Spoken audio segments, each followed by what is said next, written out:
Hello and welcome to Joker's Wild Wednesday. And I'm in Louisiana with Louisiana Beer Reviews. And Bucks County Beer Reviews is in Pennsylvania. Hello. Hello. I see that y'all planning to do those on Sunday now. Yeah, depending on the schedule, some weeks it might be Saturday.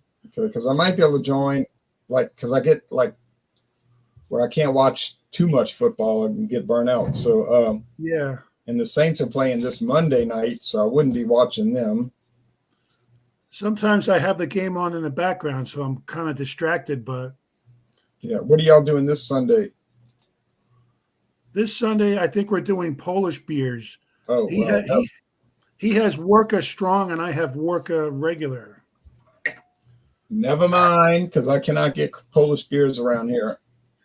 Let's see. It's okay. Also, if he can get Czechvar, I have Czechvar, and I want to do that one. If he can get that, we could do that one. Yeah, I can't even get that one anymore. It's crazy. I can get all kind of obscure craft beers that nobody cares about. All right, but mainline beers. Okay, so tonight I do have a mainline beer that a lot of people do care about. This is Modelo Negra. It's been on the market since depends on the source. If you look on Modelo, they'll say 1925, and then they'll turn around and say 1930. But I think it's more likely 1930 when they introduced this 94 years ago. But it's a dark lager. I told somebody at work today, I said, it tastes like if you left toast in the oven or the toaster and it burnt. Yeah. All right, so Wayne, Bucks County Beer Reviews, what do you have tonight? I have Sierra Nevada's Narwhal. Oh man, I wish that would come back to Louisiana. Imperial Stout. I've never had this. Oh, what a jewel! What a jewel! Yeah, that is a great stout, BC. That is a great Imperial. I did the 2023 last year. Yeah, this is 2024. No. 2023. I did it. When did I do this? I did this at a park. It might have been the 2020 or 2024, but yeah, I did it at a park, and it probably one of the most enjoyable stouts. Now hold on, that's 10%. 10.2. Yeah, it's an awesome stout, and it used to come into Louisiana every year, and then it just abruptly went bye. All right, so what do you have, Beverage Ramble? Hey, good night. Hello, everybody. Hello. Watching in North America, throughout the world. I have the Classic City Lager from our friends at Creature Comforts. This is yes, I've had it. Based in Athens. Mr. John Anili, of course, when he was here in Georgia. Comes at 4.2%. It says it's a light lager, but it's kind of balanced between light and a, adjunct lager, whatever. It brewery's based in Athens, and I've had it a few times. I get it a few times, but I said, let me bring it in tonight. I might have done it during a Wednesday show. I'm not sure, but yeah. So I tried to watch all the video reviews I could find for it, and I believe I did. I did a review of this 2 years ago on 2022 on the channel. On my channel. I watched it. All right, now Whiskey Scout in Kansas. So we got Louisiana, Pennsylvania, Georgia, Kansas. Oh, Samuel Smith's Organic Apricot. I didn't feel like nothing heavy tonight. We had stew for dinner, and this will be light, and this should go well as an aperitif per se. So, and I do like apricot. I always buy apricot beers if I can. I mean, when I'm feeling like a fruit ale. So, but yeah, I can't see where the ABV is on it. I've had it before.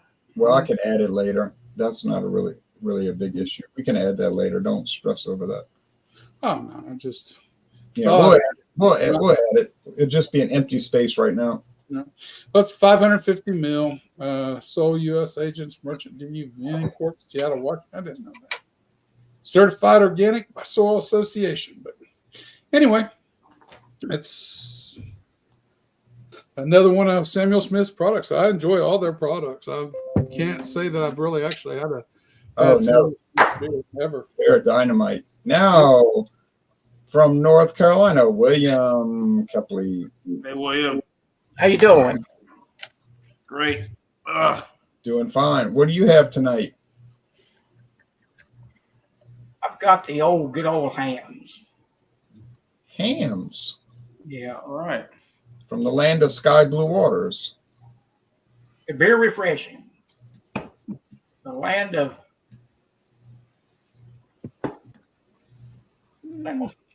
About 3. That comes in at 4.6, right?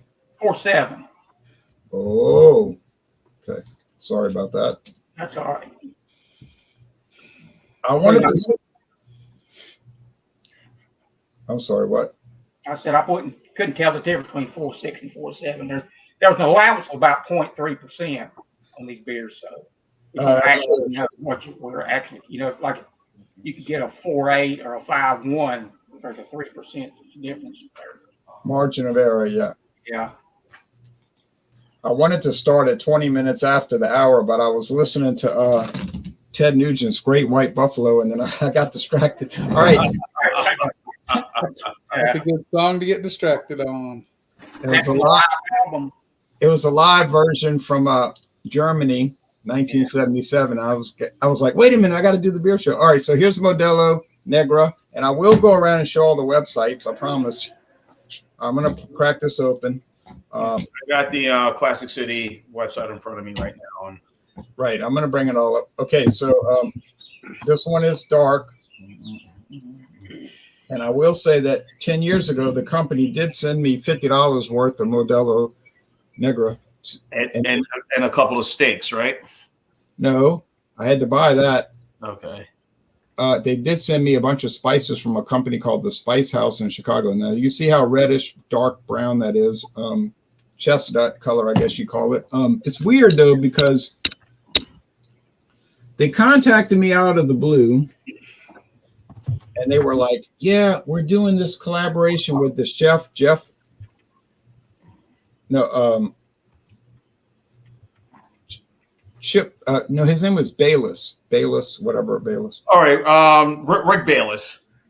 The chef. And Yes, Chef Rick Bayless and the brother Skip Bayless. Yes. Yeah, and the Spice House, and they said the only deal, I thought it was a scam at first, and they said the only deal is that you have to take the spices and cook food with them, and then drink the beer with the spices.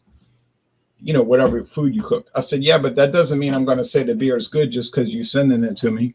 And 10 years ago, you could buy a lot more with $50 of, Modelo. So they're like, oh, we know you like it because you this is what they told me. We know you like it because you gave it an A- on a previous video. I was like, oh, they were checking me out. I said, okay, I'll do it. And so they sent me the gift card and I bought the beer. And I made the videos, and I'm thinking, why did you pick me? I'm not known to be a cook. Eating Vienna sausages on crackers is not really, like Rick Bayless. So, but for whatever reason, they did. And I asked them later, how did you like the videos that came out where I cooked the chicken?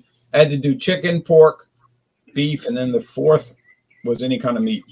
And they were saying, oh, they were great. We love those videos. And I'm like, okay. All right, so it poured a Whitehead, and I told you about the chestnut. So I'll give you a quick rundown, and then what I'll do is as people talk about their beer, I'll bring in the websites, kind of make it go smooth. All right, so here's the Modelo website. We've looked at this too many times, so I'm not going to labor the point. Modelo Negra. Okay, here we go.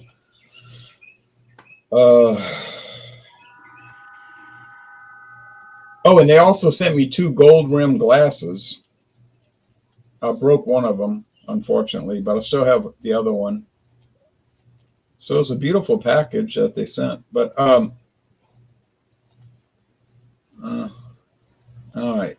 Okay, here we go. I'll do a quick screen share. And then, like I say, when you're doing your beer, you'll just see the screen pop up, and you feel free to comment as you feel fit. Okay. So here it is. They haven't really updated their website in a few years, but it's fine. You know, it's go with the English. So it says now, y'all might remember that it used to be called Modelo. It used to be called Negra Modelo, but then they suddenly changed it to Modelo Negra. I think they realized that they wanted to have a more Spanish pronunciation for a Spanish beer, a Mexican beer. Contains water, barley malt, and I like how they write this, water, barley malt, and non-malted cereals and hops. Now, I wonder what those non-malted cereals could be. Let me think. Corn? Adjuncts, corn, Yeah. rice. It's funny, you know, the way they write it. So there's the big tall cans that you can find. And they even have one called Modelo Negra chili peppers, but I haven't seen it. I haven't seen it anywhere. I've been looking for it, but I can't find it. It's a chelada, you said? Yeah, it's a chelada, but it's got chili peppers and Modelo Negra. And so now they've got these cocktail and recipe ideas. Like I say, it's been on the market since you see, they're saying 1925, but I found other sources from their same company, saying 1930, but a Munich Dunkel style lager, which means a dark style lager.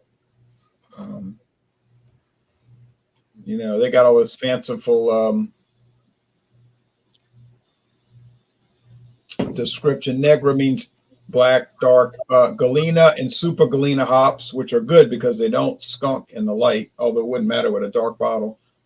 Caramel malt, black malt, 2-row and 6-row barley malt. 2-row is the good barley malt. 6-row is like the cheap. Then you can sign up for their deal where they send you stuff. So anyway, honestly, I like it. I mean, it's $17.49 for a 12-pack. I remember it used to be $13.99, but you know how that goes. That's a little bit high for a Vienna lager. Or is it considered Vienna lager or more of a Dunkel? It's a Munich Dunkel lager, a Munich dark lager. And remember, a lot of these Mexican beers were not started by Mexicans. They were started by Austrian and German immigrants. Of course, Austria was part of Germany back then, to Mexico, and they settled there and they brought their beer making skills, like that guy Haas, Haas, Haas, who helped develop Dos Equis, 1897. Well, anyway, I love it. You know, I always thought a Dunkel was more northern Germany in origin,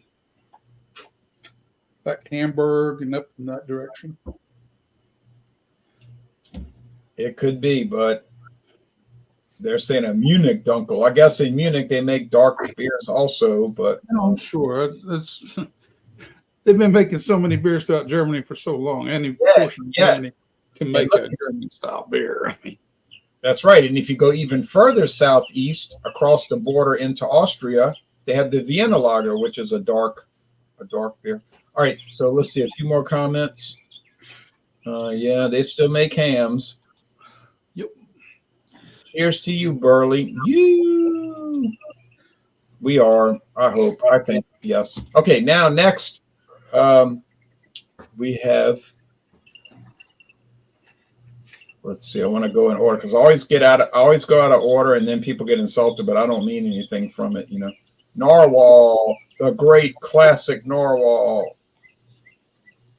There it is. Sierra Nevada. It's 10.2%.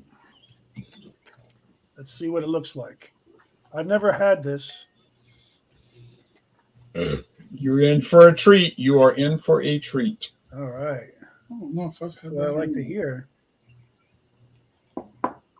It's black as midnight. Oh, golly. Yeah. Smells like nice roasted malt there. A little bit of chocolate, cocoa. Maybe smelling a little alcohol too.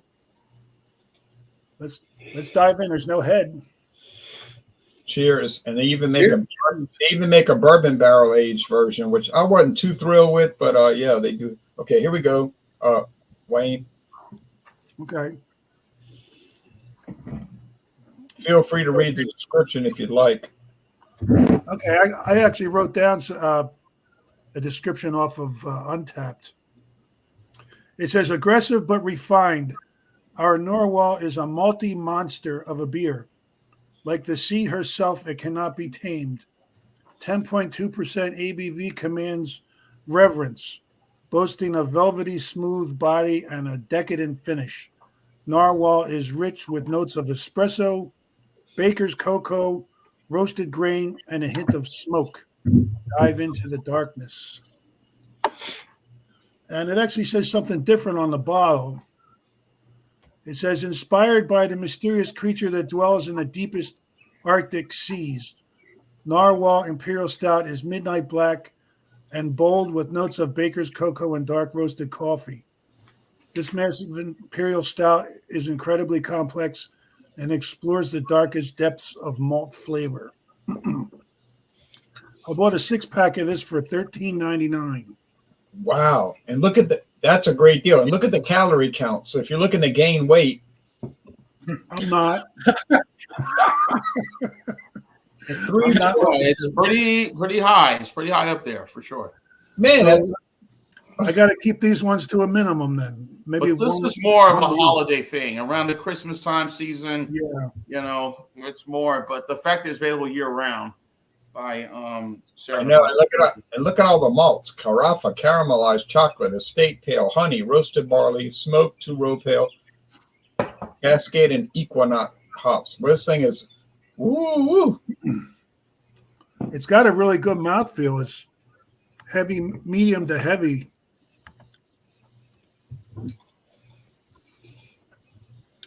Nice and rich. You can taste all them calories. It's very good. A little bit of alcohol flavor, not much though. Yeah.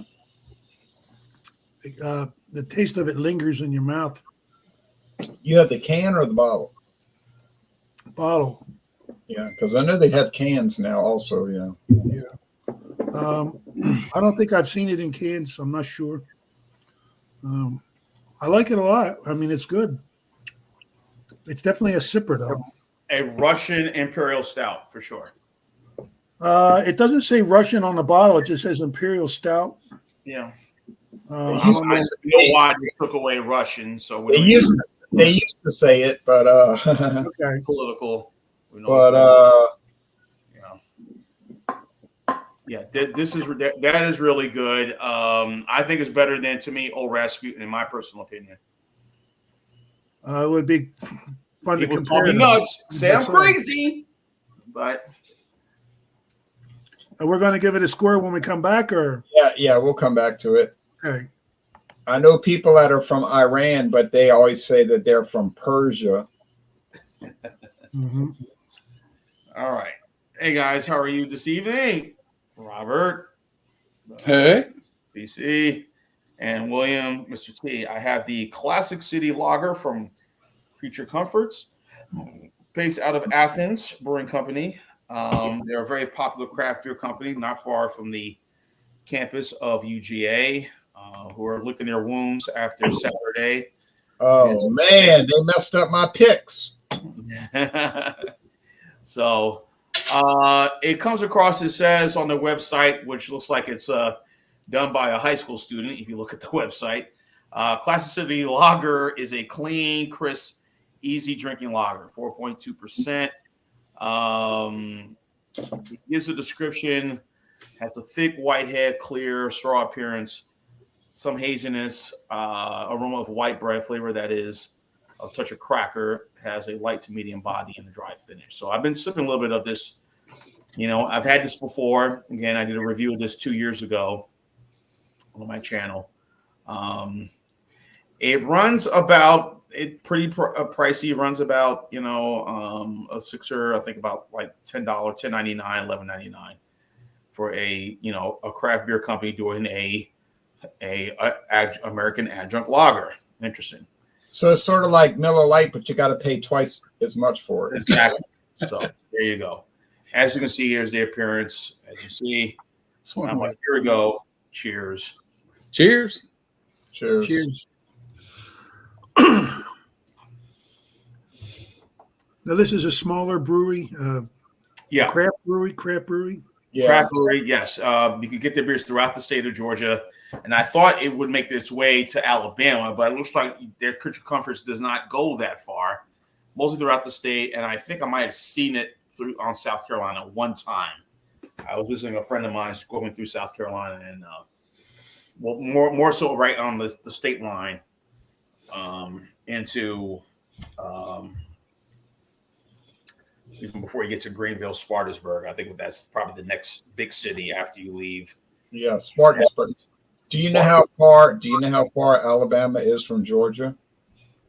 Miles wise, no, I don't know. I didn't really pay much Well, attention. they touch each other, so there is no distance. Okay. so yeah. So I've taken that trip on I-85, get to Alabama,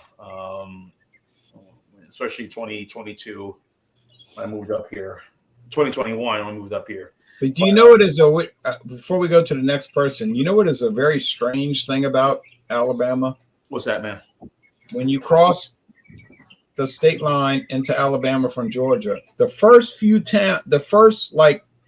towns on the right at the state line are in Eastern time zone. Yes, Phoenix City is one of the time Yeah, zones. but if you go like 2 or 3 miles west, then they're all in Central. So that is so time zone. inconvenient and bizarre, Just like with Indianapolis, there's one, like you go one part, you're in Eastern, and then you cross the street somewhere, boom, you turn into Central time zone. Oh yeah, in Indiana, yeah, right. It's very, very weird. But let me give you a quick description of the beer.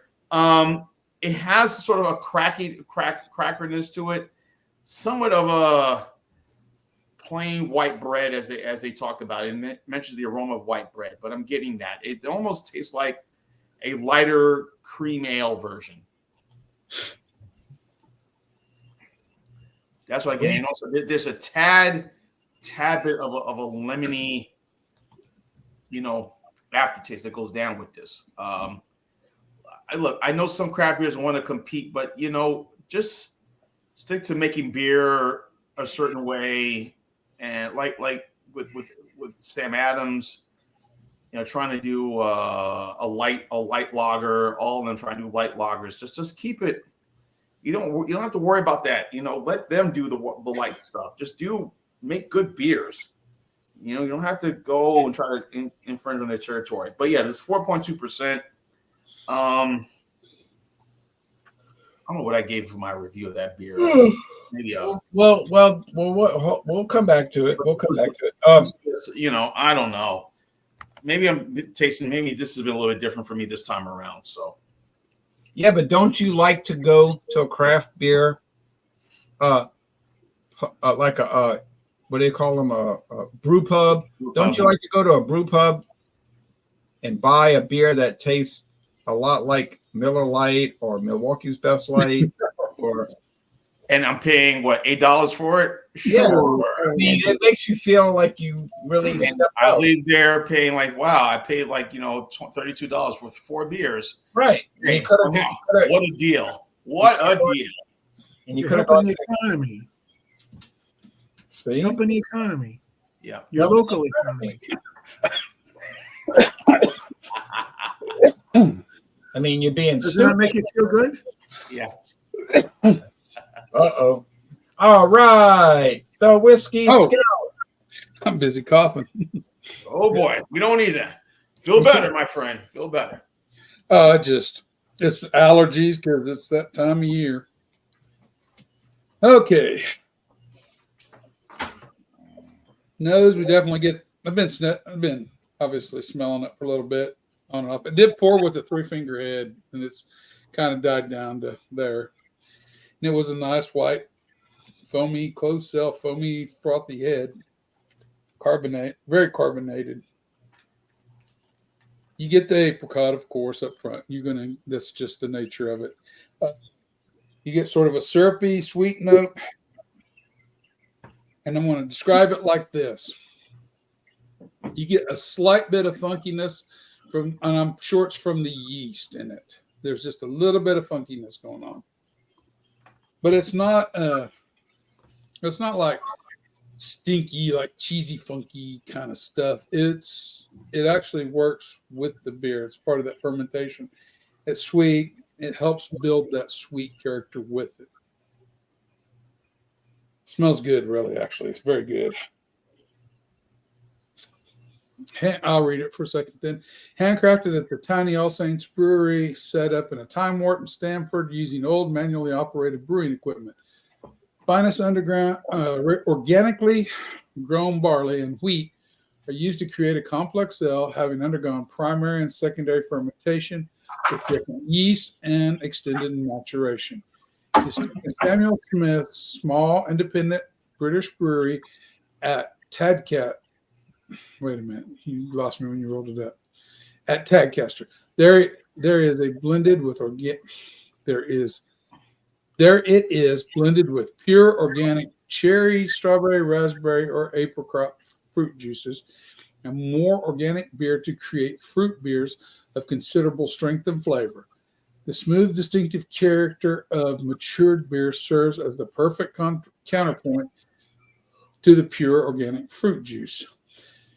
Ingredients: water, organic malted barley, organic malted wheat, organic cane sugar, organic apricot concentrate, organic apricot extract, organic hops, yeast, and carbon dioxide. So they do inject it with a little bit of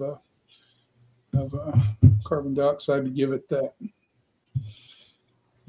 whatever it is. Whoa, you're going way too fast now. I didn't see the ABV. Yeah, 5.1. Okay, 5.1. Did I skip over it? Oh, there it is. Yeah, I see it now. 5.1% ABV.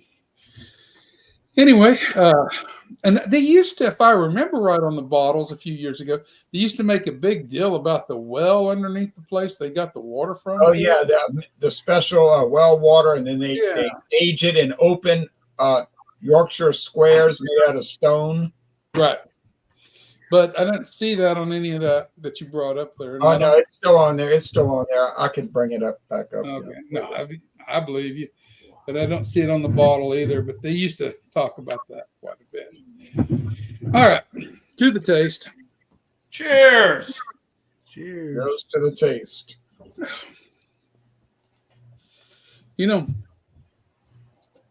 Nice apricot. You get the juice, the extracts, the whole 9 yards in there. It drinks not syrupy. It drinks more like a light juice does, almost like a juice box juice. I mean, you still get that funkiness. You get a little bready note to it. I like apricots. Someone really like this. It's got a little citrusy coming through now. That apricot's bringing some citrus through in the background now.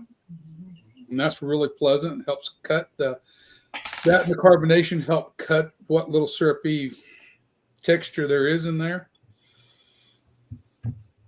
I like it. What about the tart notes? Tart.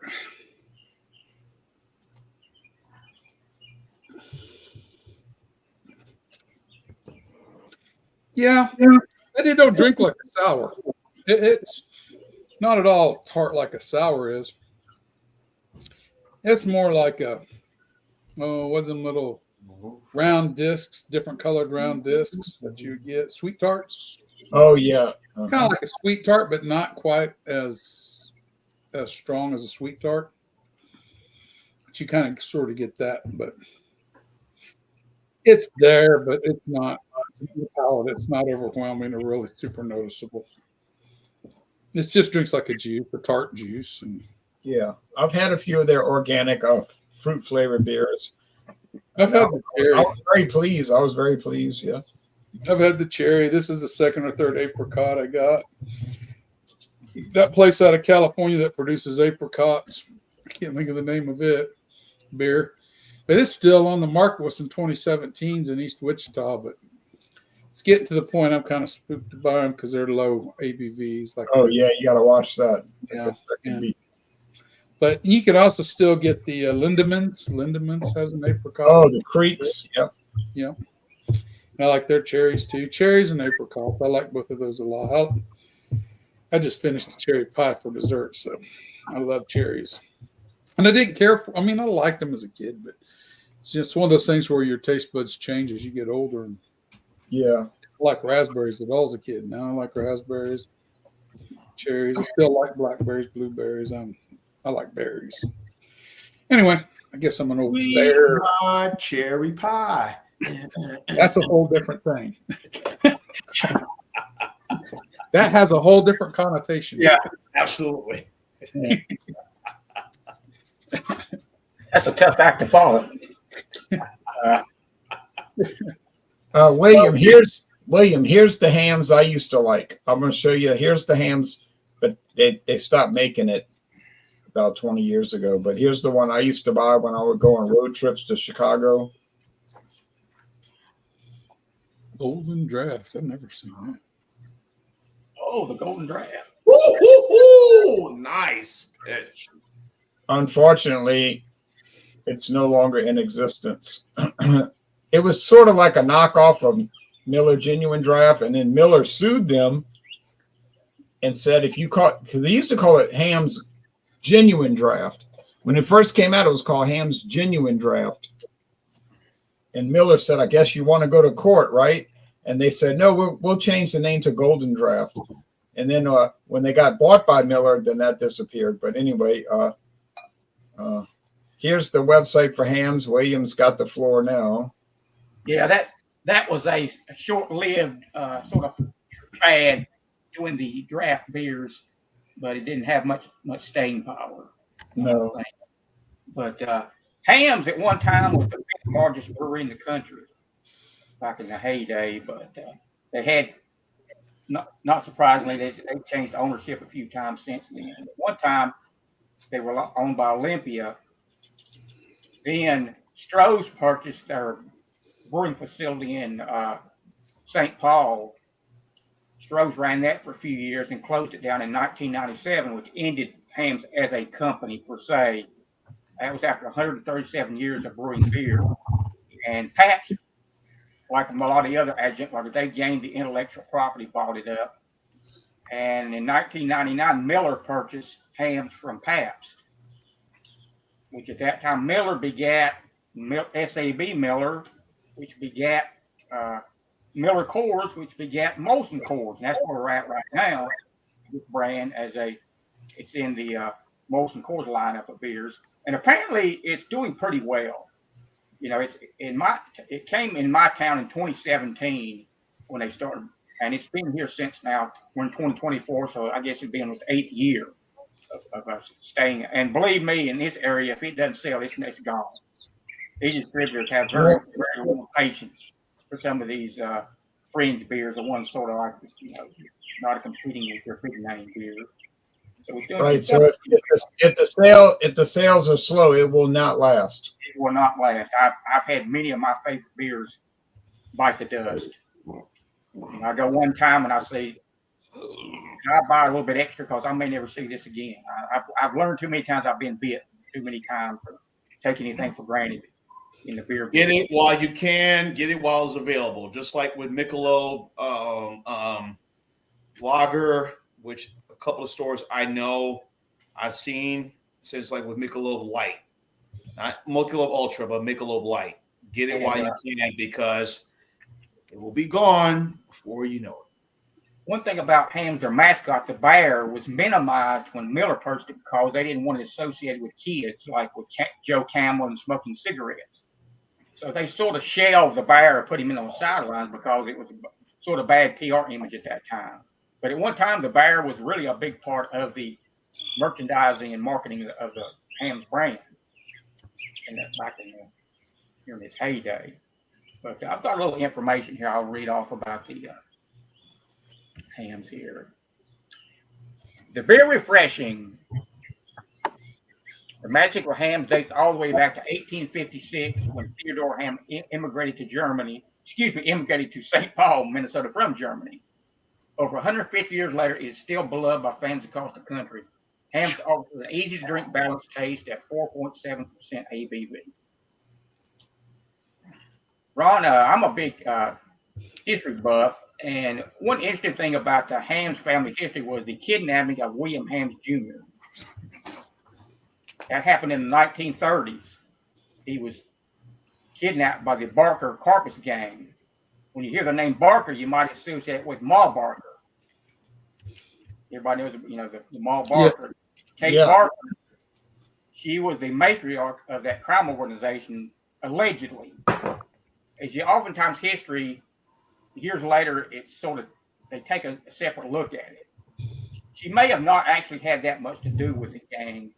I think for purposes, J. Edgar Hoover liked her to be promoted because that allowed, and eventually that sort of justified her being killed in a shootout in 1835 or 1930. She was killed in the shootout. And also the newspapers played up her role, the mythology of it, because it sold newspapers. So I don't think we know how much she had to do with the gang itself. But during that period of the 1930s, during the Great Depression, gangs like this were rampant. It was called the crime of the centuries. And one thing about Alvin Karpis, he was arrested in New Orleans on, I think, Canal Street by J. Edgar Hoover. Supposedly, J. Edgar Hoover arrested him, and Alvin Karpis raised up his hands and said, "Don't shoot, G-men, G-men," and that apparently that got the common term G-men. Yeah, government G-men. Right. But anyway, one day when William Ham was at his office, he was leaving for the day, and he was kidnapped by four shadowy figures just as he was leaving the building. They pushed him in the back of a car, and off they went. They made demands of $100,000 ransom. And so William Ham had to write the ransom notes, so he was good for the money. And the four all total over $100,000. So far, the crime's going very well. They get their money paid. They dump William Jr. off in Wyoming, I think, which is the least dense state in the Union. And everything was fine except for one hitch. They left their fingerprints on the ransom notes. And this was in 1933. And for the first time in history, the FBI used a more sophisticated method of getting fingerprints, and that's what helped solve the crime. Once they had their fingerprints, they had them nabbed.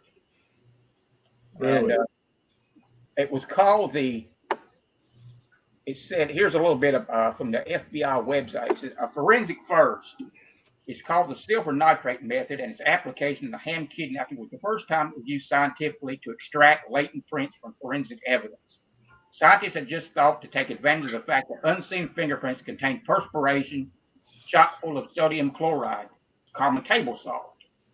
By painting the evidence, in this case the ransom notes, with a silver nitrate solution, the salty perspiration reacted chemically to form silver chloride, which is white and visible to the naked eye. There they were, hard evidence that the Carpus gang was behind the kidnapping. Case closed. I thought that was pretty interesting. It is, and I did a lot of research on Alvin Karpis when I was studying J. Edgar Hoover, so it's really fascinating. Yeah, well, it really was there.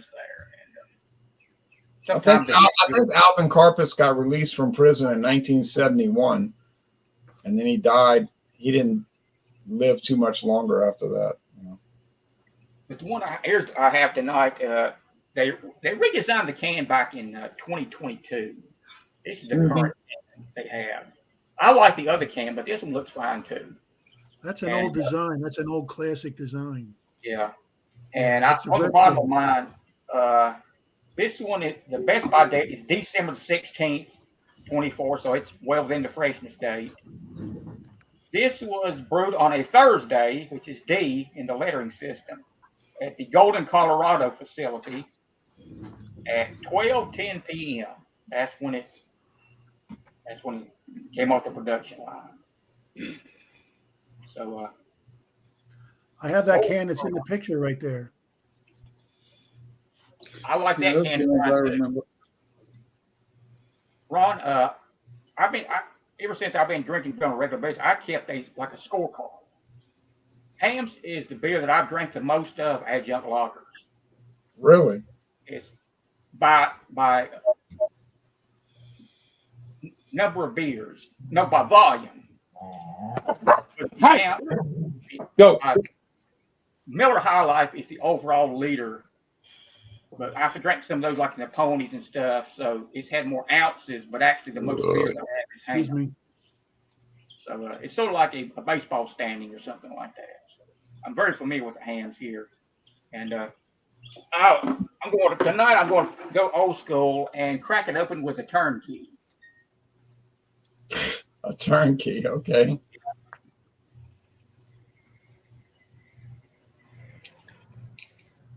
It should go pretty well here. Sorry about that.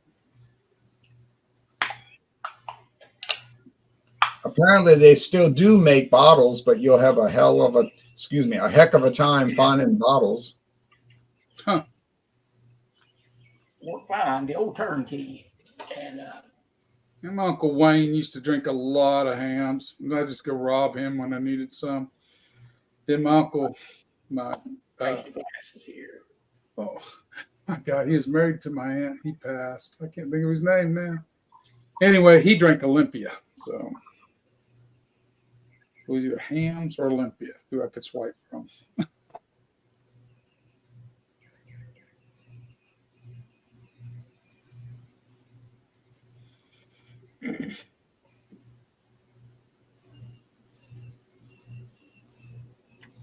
Sweet, bready, Mike. a touch of herbal note, and just a little touch of bitterness here. But this is your typical regular ass beer aroma profile. That's Right. And To reference an old Facebook group. yeah, that's right here. Light golden, clear as a bell, a lot of active carbonation. So cheers on a Wednesday night. Cheers. Cheers.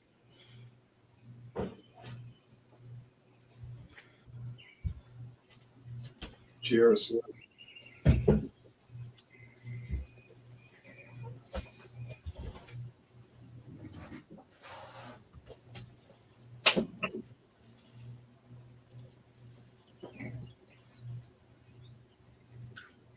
Very representative of the style. There's the similarities between these adjunct lagers is much greater than the dissimilarities.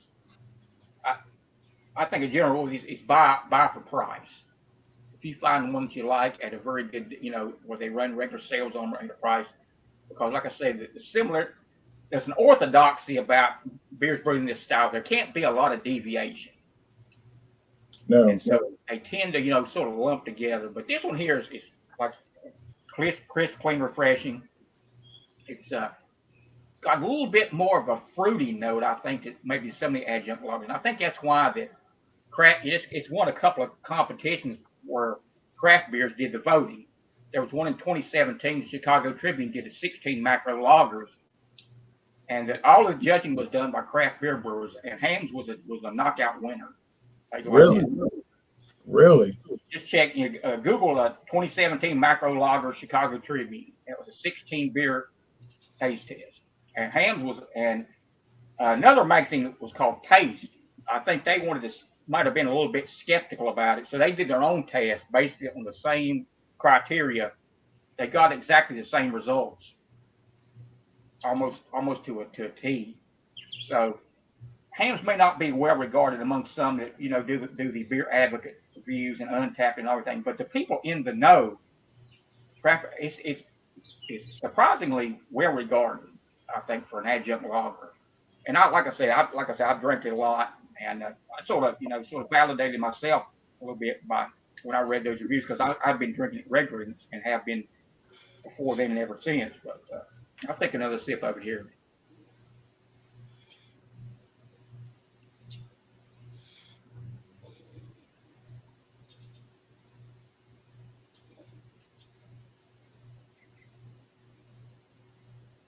There's nothing off-putting about this at all.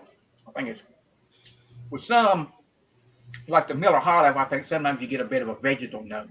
Yeah, like cooked, like that steamed vegetables. Vegetables, what I'm thinking there. But this and the Coors has a little bit of a banana, which you might like that because of the proprietary yeast that they use. There's a little bit of a banana note in that.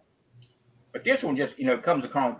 I can see why that people who are more inclined to, in the craft beer like this because it does have that little bit of a herbal citrus note in it, which gives a little bit of balance, just a tad of complexity for a beer of this style, which is not known for having complexity. But I enjoy it, and I'll continue to drink it and come back and give a score for it. All right. Ron. You're welcome. Anytime. Well, I started drinking hams back about 10 years ago when I would take road trips to Chicago, maybe longer than 10 years ago. I would go see the White Sox and the Cubs, and they would have it around there. They had Hams Golden Draft, or back then it was called Hams Genuine Draft, till the loss. Yes, they had that. And then they had a Hams Special Light. They had a beer called Hams Special Light, which I wanted to buy Hams Special Light. I figured it would just be ordinary, but I had to get a suitcase, and I said, nah, I don't really want to buy a suitcase of it, so I didn't buy it. But those were adventurous days because I would find all kind of special beers up there, like Heilemann Special Export style, Dortmunder style lager, and I would buy they had all kind of crazy malt liquors like Koki 900, but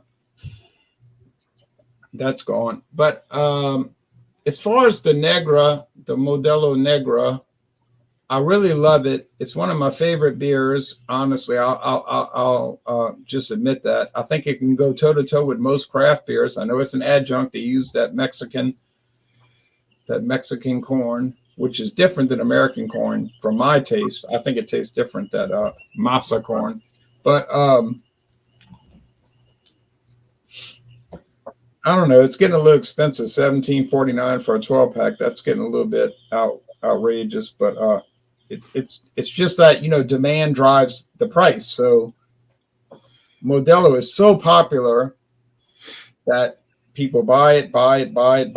So then the price goes up. All right. So I guess one day it might go down a little bit. But as far as the product, I would like to try that chili pepper chilada version, but I'm starting to have doubts if I'll ever see it because I've been looking for it for a year, I think.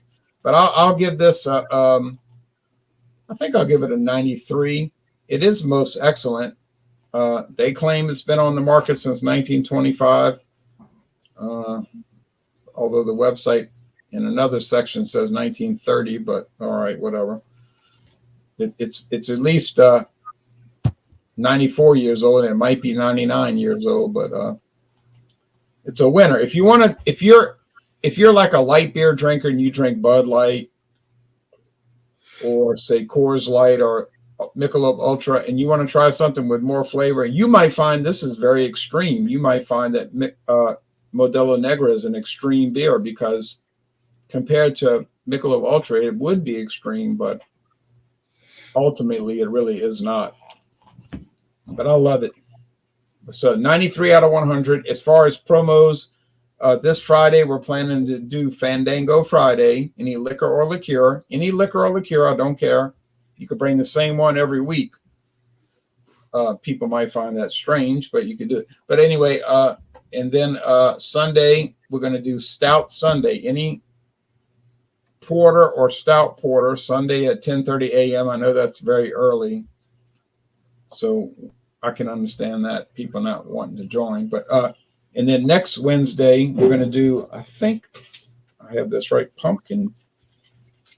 Yeah. So next Wednesday, any pumpkin beer. And I don't have a single pumpkin beer in this house, so I've got to go track down something. So next Wednesday at same time, about 7:20 Eastern, 4:20 Pacific. What? I won't be there. I don't like pumpkin beers. Oh, golly gee. Well, you could find. If you found the Elysian pumpkin pack, that might change. I've tried 5 or 6 different pumpkin beers. I just there's something that just disagrees with me. I just don't like. Okay, I'm sorry, but that's what we're doing. And then as far as show and tell, if one would want to show and tell this, but I've been doing a series of American blended whiskeys, which is, as we all know, is across the board regarded as the finest type of whiskey you can buy. Fine. I'm just kidding, but it exists. So people say, why do you? I say, well, it exists. So here's the well made, which is a double entendre because it's well made for the well. It's a line of well whiskeys and bourbons and rums and gins and vodkas. So, but I did find it, and it's made by Diageo. And I have to admit that it has not in any way stood out. It tastes like all the rest, which is making me have a 4-win and 6-loss record. I've got it right 4 times and I got it wrong 6 times. So thank you, Diageo, for making a very nondescript product, but it has an attractive label. And I'm going to bring it up tomorrow morning against Grand Legacy, which is, it's not a legacy and there's nothing grand about it, but it's got nothing to do with a Gran Torino. But this was a line of whiskeys that was sold at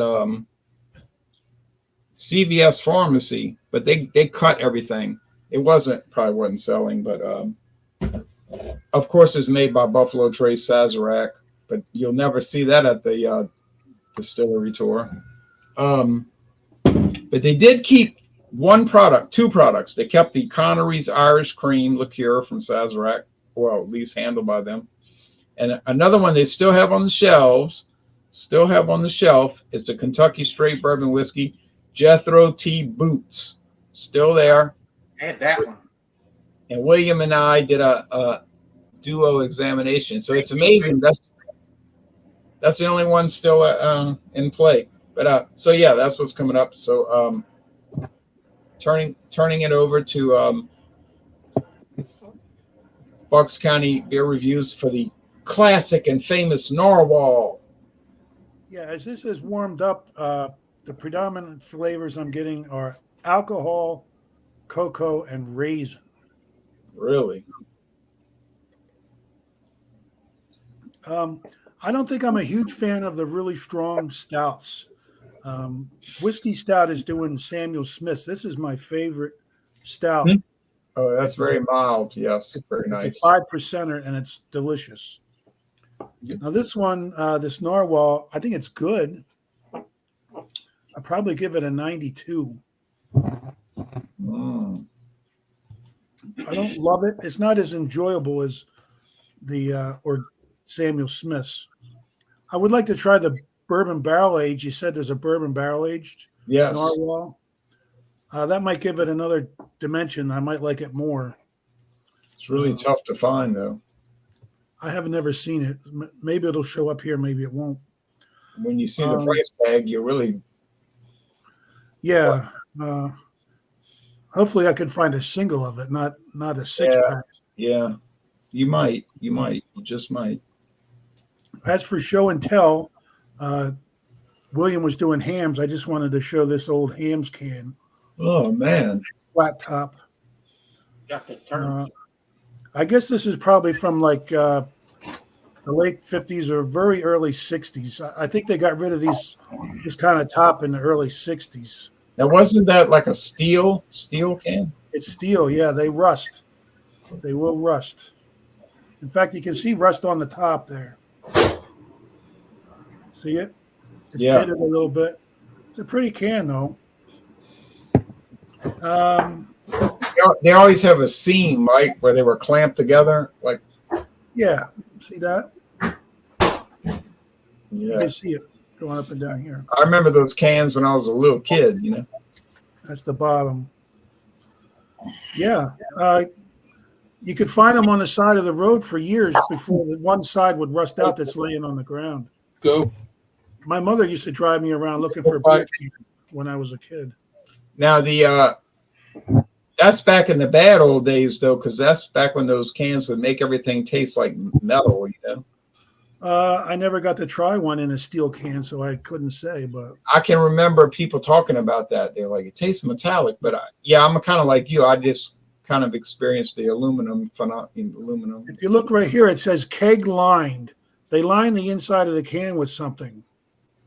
It's kind of I think vinyl, some kind of vinyl. Yeah, probably something that gives you cancer, right? Yeah, but it doesn't taste like metal. No, it won't taste like metal.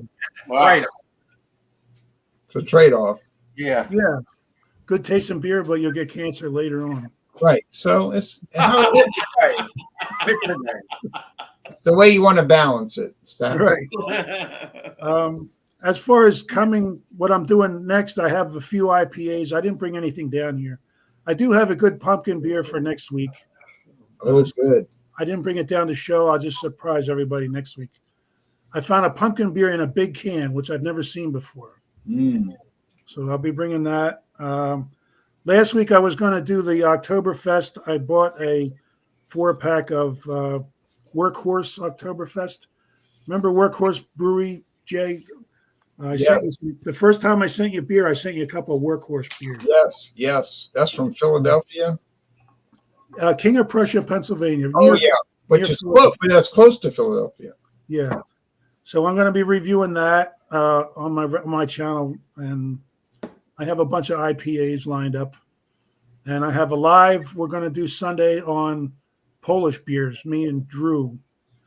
And anybody that wants to come in, I'll put the link there if you want to. If you have a Polish beer, Nah, you're welcome. Anybody.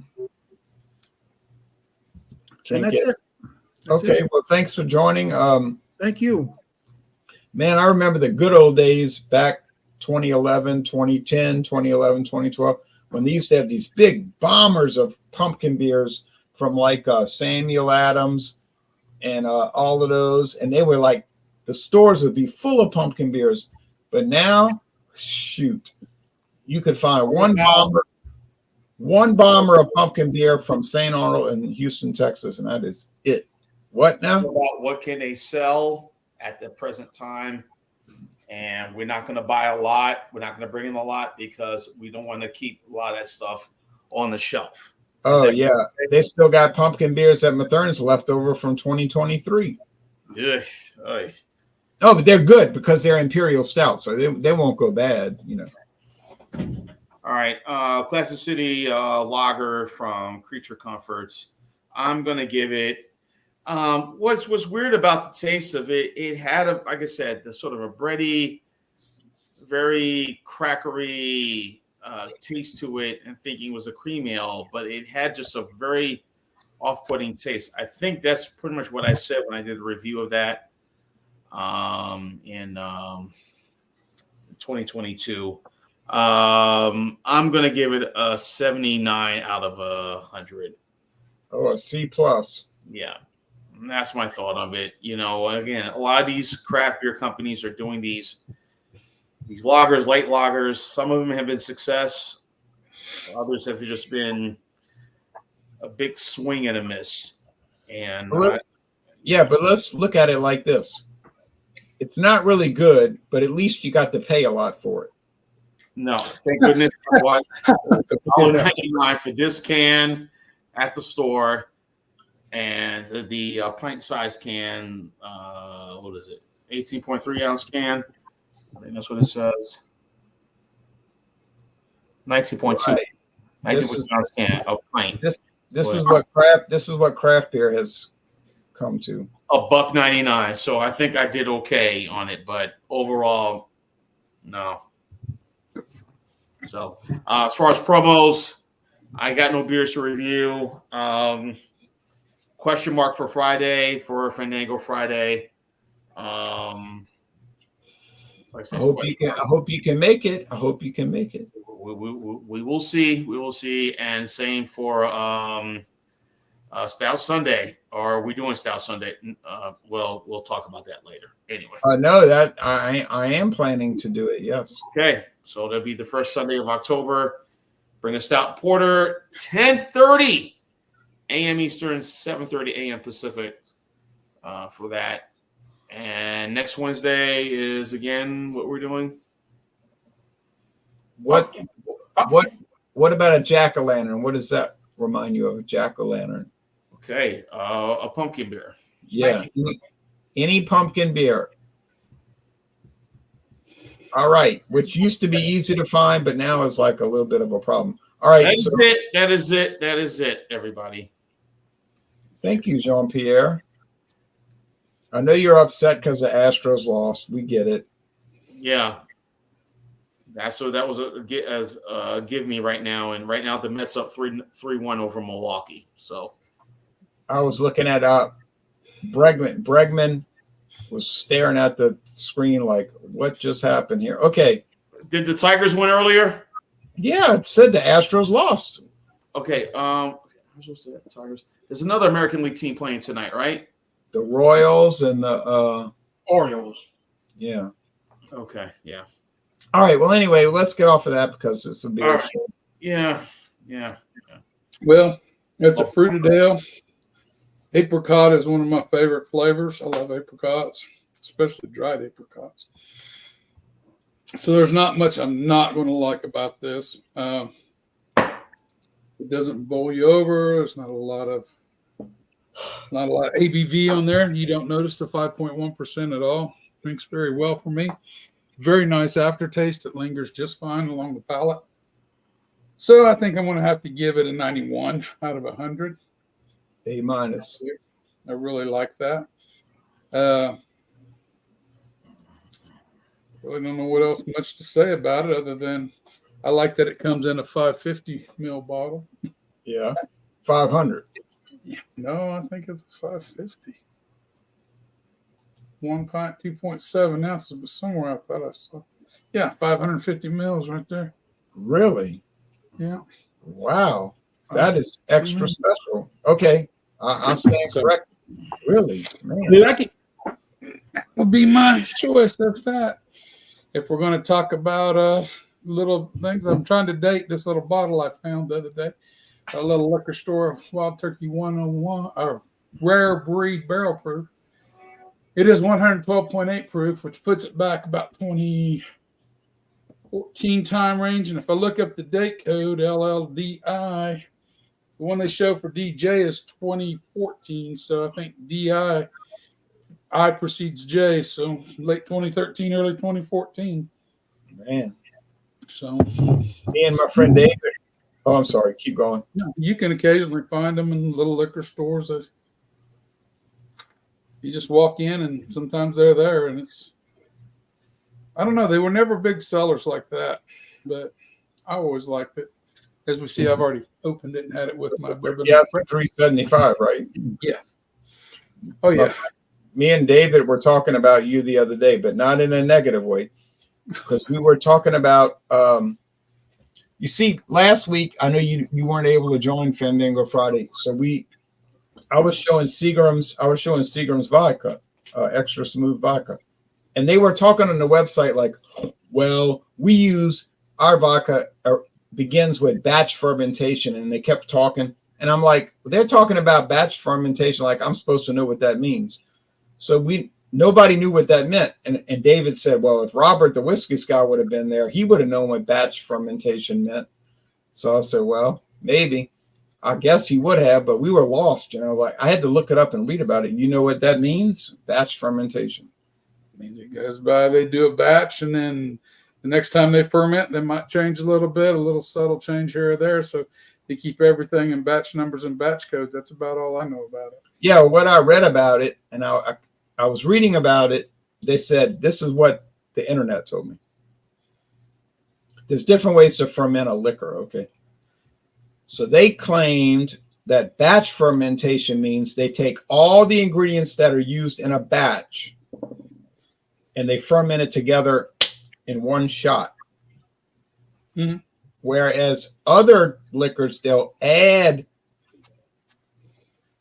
fermentating agents like yeast during the development of the product at different times. It's not the whole batch all at once. It's like staged. So Seagram's extra smooth vodka, they claim they started with batch fermentation. But that just caught me off guard, when I was reading the website. Right. Well, even I always thought that's the way they always did it, was they added all the ingredients up front. No, and in fact, when I was reading, they said there were like many different ways to do it, and I was fascinated by it. I said, "Wow, I just didn't realize." Now, of course, as we know with liquor companies, of course, they claim that their method is the best way. It's like every insurance company. If you sign on with them, you'll save $400. Yeah, but you never do. Everyone. Now, if you're saving $400 with everyone, who are you not saving $400 with? All right. Somewhere along the line, somebody owes you money if you keep saving $400 every right, time. with no matter who you choose. All right, now the classic lager hams. I got to thinking about hams and some of these adjunct lagers after drinking the Vernon Gruner Hills Legend. By any objective standard, it's a better beer than this. Yeah. And if you can get something like the Pilsner Urquell, I mean, that to me, that's a gold standard for like a Pilsner style beer. Yes. So, but I drink these. If somebody hands me a pass-through ribbon of Miller High, I've never turned one down. Oh, no. And someone of my age, there is a sentimentality involved to it, too. I remember back when he watched football NFL games on Sunday afternoon, just bombarded with beer ads. It was beer, cigarettes, and razor blades. That's what they marketed. Men watch NFL football back then, and that's what they targeted. And so there's an attachment to these beers for me because of that, and they're associated with baseball teams, like Iron City Beer with the Pittsburgh Steelers, Old Style with the Cubs, things like that. At one time, Falstaff, in St. Louis was very popular. Yes. Skip Carey,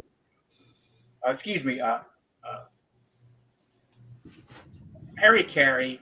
One time he was a spokesman for Falstaff long before he did I'm a Bud man and I'm a Cubs fan, and the association with the teams, and you got on the West Coast Olympia, San Francisco Giants, and things like that.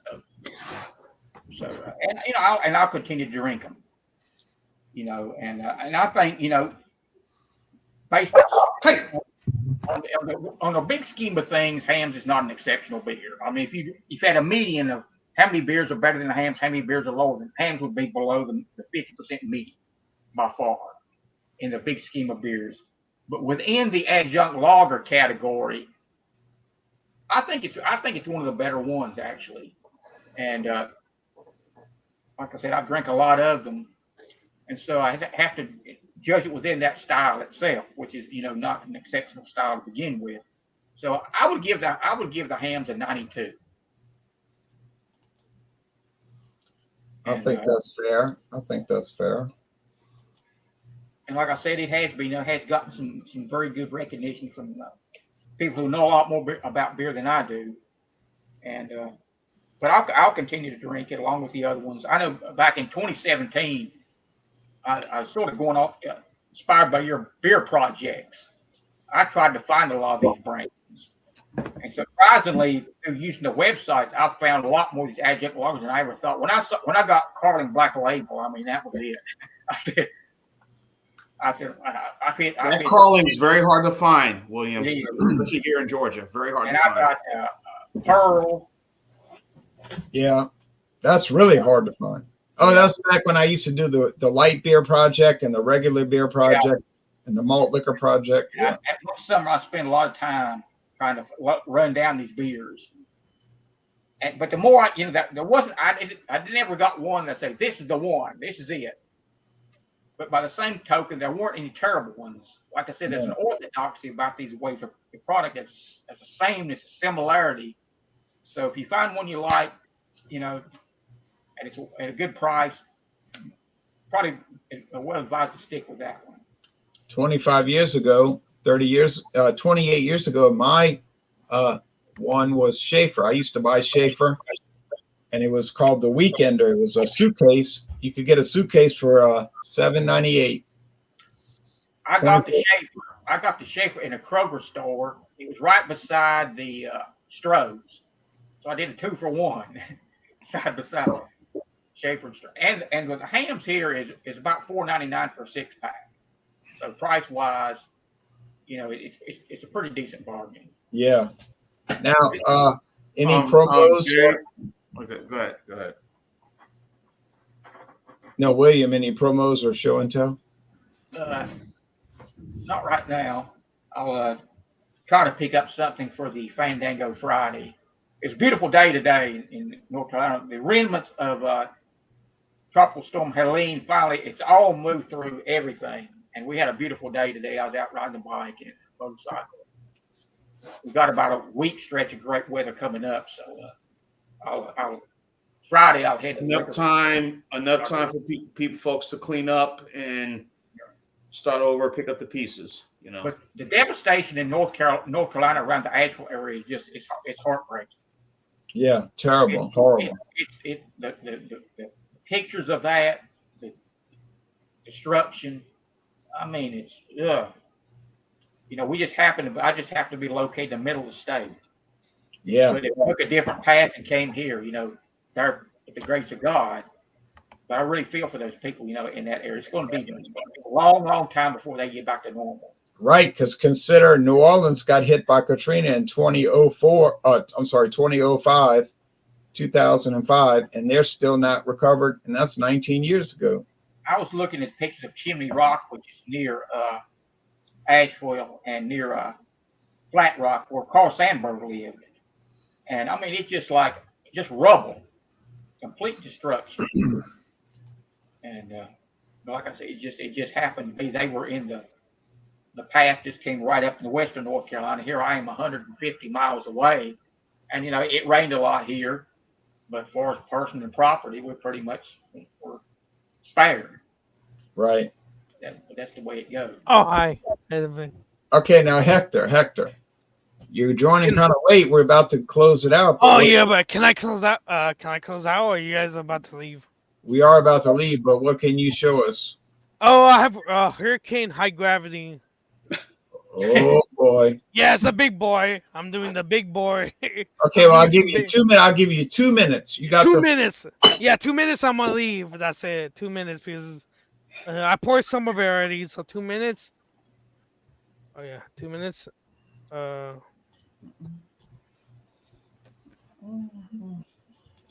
Yeah, there you go. It's 8.1. I guess very highly carbon. It's not super carbonated. I guess it's not very carbonated, but it's super sweet. Yeah, it's very sweet. I don't know what the IBUs on this beer is. Probably like 14, 15. No, I don't know. If you remember the Ronald, I don't know what the IBUs are. They've never been an official number. I know. I checked into topping to your beer. I was trying to join earlier, but I was in Thomas's hangout, so I couldn't join. Yeah, so I don't know what the IBUs are, and I tried looking on the website. There's no IBU listing. No, it's. And then the code is in the best. It's like some weird. I don't even want to tell you the code because I don't want to waste time. The code is it's some code that nobody knows. Maybe only William knows. We could, we could decipher it, but We have a time issue, so time issue. Hurricane high gravity, 8.1. So, oh, William, can I just tell one thing, William? The last time I was trying to join, William, we get the West Coast Old English where I live. So it's different from, Old English where I live is 7.5%. It's not 8. It's not 5.9 where you live. I live in California. We don't get the East Coast edition, the East Coast Old English where you. I think where you live is East Coast. It's a different Old English where you live. I get a 7.5. I have seen this area in Old English high gravity at 8.1%. That doesn't exist no more. That's gone. That's been. Okay. Train is happening. Yeah, right. Sorry about that. Old English high gravity 8.0 actually 8.0. It's been defunct. It's been discontinued. As of 2021. Yeah. So you could see here hurricane high gravity, water, corn syrup, barley malt, rice hop, extract, malt extract. That's what I have when I come. In other words, cheap. But I bought cheap. But I bought it in Hawaii. I bought it in Hawaii in the 40. Oh, you bought it in Hawaii? Yeah, it wasn't that. It actually wasn't that expensive. And I have a video coming up where I was it $2? Don't tell me it was $2. I have a video. No, I have a video coming up where I pair the hurricane high gravity in Honolulu with a salad. Okay. Oh, you paired it with a salad, yeah. Oh, I didn't even know it was in Hawaii. Like, it's everywhere then. Yeah.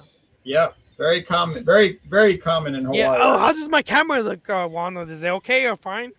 It's 100% better than last week. Yeah, sorry, but that was so bad. But yeah, 8.1. I know it's made with like corn, malt, rice. Yeah, 8.1. We don't get the hurricane 6%. Yeah, we don't really get that anymore either. You know. So how do you score this one? I'm gonna give it this one maybe like an 83 or an 82 out of 100, which was that your average score? Okay, well pick your number. Like 83, 82 out of 100, 82 out of 100. Okay, so B minus, but B minus. All right, yeah, so show us the beer again. Show us the beer. I have this, and then I have the can. Clear. Yep, it's everywhere. Really, you find it Louisiana, Hawaii, New York, everywhere. Yeah, you probably can find it. I guess Anheuser-Busch everywhere. You know which beer? But the black label, you can't really find it. No. Yeah. Okay. What you know which? Can I tell you which beer I can find in Mexico everywhere, which is weird? Is the last time I went to Mexico is Four Loko. I can find Four Loko everywhere. In Mexico. Yes, everywhere in Mexico, I was able to find Four Loko, which is weird. I'm like, I guess Four Loko is very popular in Mexico.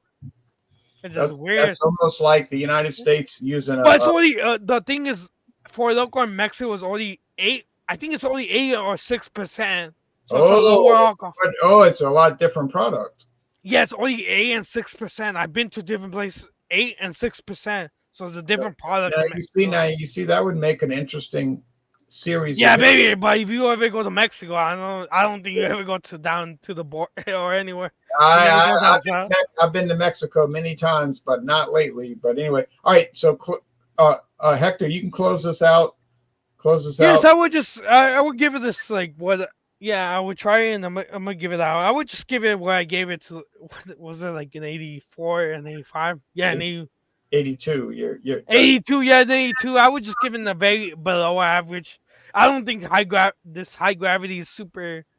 Like, you have to drink cold. I didn't warm up. I was trying to join for a second, and I didn't warm up too much. Don't feel bad, because the more you drink it, the higher the score goes. You know how that goes. The higher the score, yes. By the time you finish the can, it'll be a 90. All right. Well, thanks, folks, for watching, and yeah, cheers, everyone. We appreciate it.